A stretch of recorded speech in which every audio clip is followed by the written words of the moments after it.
Le ministère de la femme, c'est de conseiller positivement les leaders, pas négativement.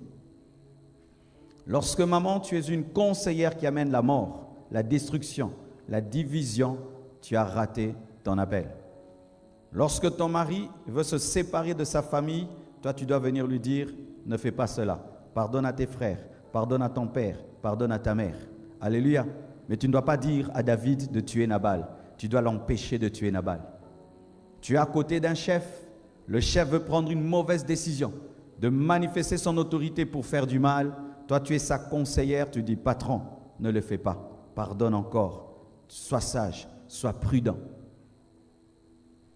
Beaucoup de femmes, lorsqu'elles sont à côté de leaders et qu'elles trouvent qu'elles ont l'oreille de leader, au lieu d'exercer leur ministère, de donner des conseils positifs, décident de manipuler le leader afin de l'amener à détruire.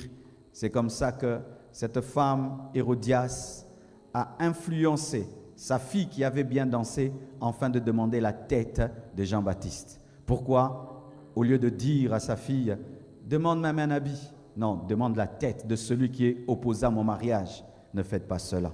Ton rôle, c'est de conseiller ton mari qui est un leader, de conseiller ton chef si tu es à côté d'un grand homme, afin qu'il prenne des bonnes décisions. Et chaque fois qu'il prendra des bonnes décisions, Dieu te bénira.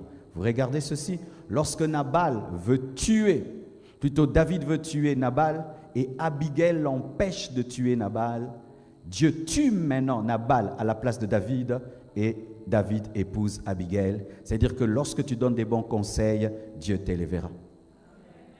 Alléluia. Il y a des femmes qui ont comme ministère seulement de donner des conseils.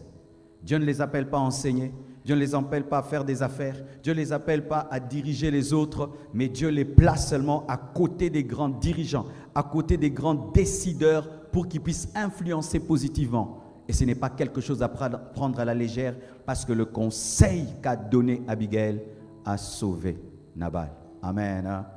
C'est pourquoi tu vas remarquer depuis que tu es jeune, on vient toujours auprès de toi. Conseille-nous. Souvent des personnes plus âgées, conseille-nous. Depuis que tu es jeune, même tes parents, conseille-nous. Des gens plus âgés, ne prends pas ça à la légère. Il se peut que tu aies un ministère pour conseiller les autres.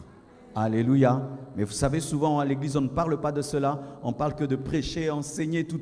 De sorte que certaines personnes, Dieu les appelle à opérer dans la discrétion, mais dans l'efficacité. Tout le monde veut paraître, alors que dans le corps, vous allez remarquer que ce ne sont pas tous les organes qui sont vus. On ne voit pas les reins, on ne voit pas le cœur, mais ils fonctionnent. Alléluia. Et il y a certaines personnes qui ont le ministère de conseiller les leaders. C'est-à-dire le leader réussit, vous pensez que c'est lui, mais ce n'est pas lui, c'est Abigail.